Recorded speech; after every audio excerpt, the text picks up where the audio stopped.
Hello दोस्तों। एक housewife होना और घर के पूरे परिवार के लिए खाना बनाना एक बहुत ही जिम्मेदारी का काम है। लेकिन इस काम में हमें टाइम भी बहुत ज़्यादा लगता है, लेकिन थोड़ा सा स्मार्टनेस के साथ काम करेंगे तो ये हमारा आधा एक घंटे का काम भी मिनटों में हो जाएगा। तो आज मैं आपको बहुत सारी ट्रिक्स बताने वाली हूँ जिससे आपकी बहुत सारी परेशानियाँ कम हो जाएंगी। तो पहली ट्रिक मेरी यहाँ पर कुकर को लेकर है। कुकर में जब कभी भी हम कोई पानी वाला खाना बनाते हैं, तरी वाला, तो अक्सर इसमें से उबाला जाता है। ये सारा खेल इस कुकर के ढक्कन का है, यानी कि इसकी सीटी और इसकी रबड़ का। अगर इसमें से ज़रा सी भी लीकेज होती है या प्रेशर सही से नहीं बन पाता है तो सारा का सारा पानी उबाला जाता है। तो हम क्या करेंगे, थोड़ा सा इसमें ऑयल लगा देंगे कुकर के ढक्कन के अंदर वाले दोनों हिस्सों में। और ये जो इसकी गास्केट है, यानी जो इसकी रबड़ है, जो इसके बाहर से है, तो इस पर भी थोड़ा सा हम ऑयल डालकर ग्रीसिंग कर देंगे। बहुत ज़्यादा ऑयल नहीं, थोड़ा थोड़ा ऑयल डाल देना है और इसकी अच्छे से ग्रीसिंग करनी है। अब जो भी खाना आपको बनाना है, चाहे ज़्यादा पानी वाला, ज़्यादा तरी वाला या कम तरी वाला, वो आप आराम से बनाइए और इसमें से उबाल बिल्कुल भी नहीं आने वाला है। तो आप इस ट्रिक को ज़रूर से यूज़ करिएगा। आई होप कि आपको ट्रिक यूज़फुल लगी होगी। मेरी अगली ट्रिक यहाँ पर रोटियाँ बनाने को लेकर है। सब्जी बनाने से भी ज़्यादा टाइम रोटियाँ बनाने में लगता है, लेकिन अगर थोड़ा सा स्मार्टनेस दिखाएंगे ना तो ये रोटियाँ भी हमारी फटाफट बन जाएंगी। तो सबसे पहले हमने रोटियों के लिए आटा बनाकर तैयार कर लिया है। आप जब कभी भी रोटियाँ बनाने के लिए आटा गूंथते हैं ना, तो उसमें थोड़ा सा घी डाल दीजिए। उससे रोटियां लंबे टाइम तक ठंडा होने के बाद भी मुलायम रहेंगी, नरम रहेंगी।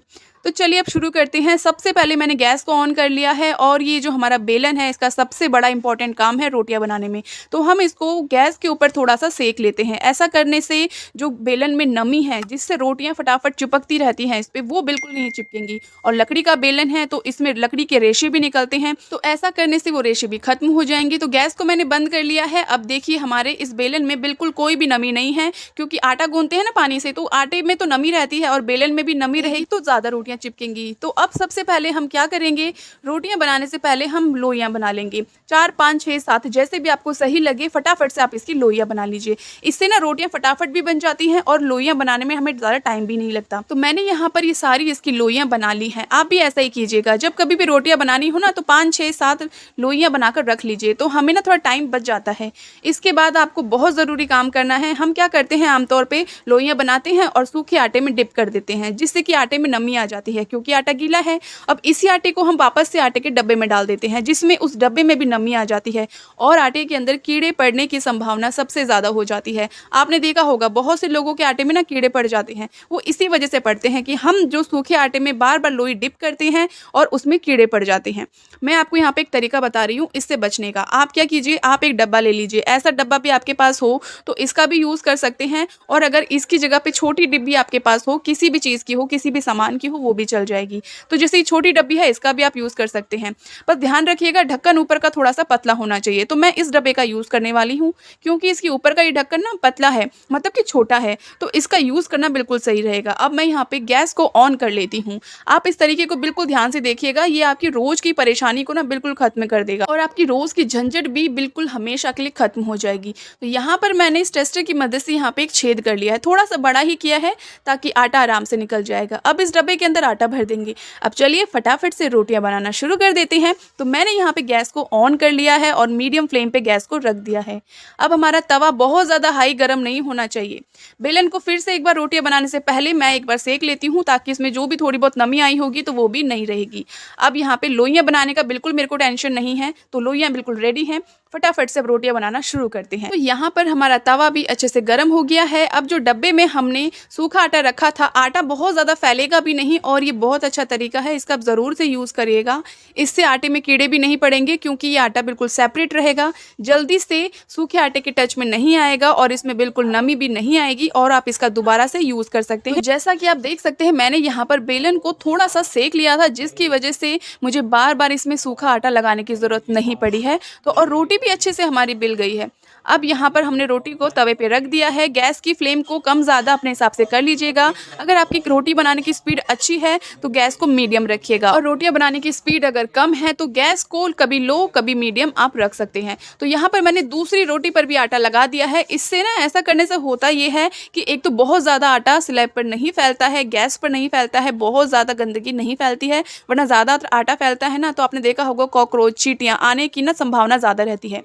तो यहाँ पर फटाफट से रोटियां बिल भी जाती हैं, टाइम भी ज़्यादा नहीं लगता। अब दूसरी रोटी बेलने के बाद मैं इसको इसके ऊपर रख दूंगी।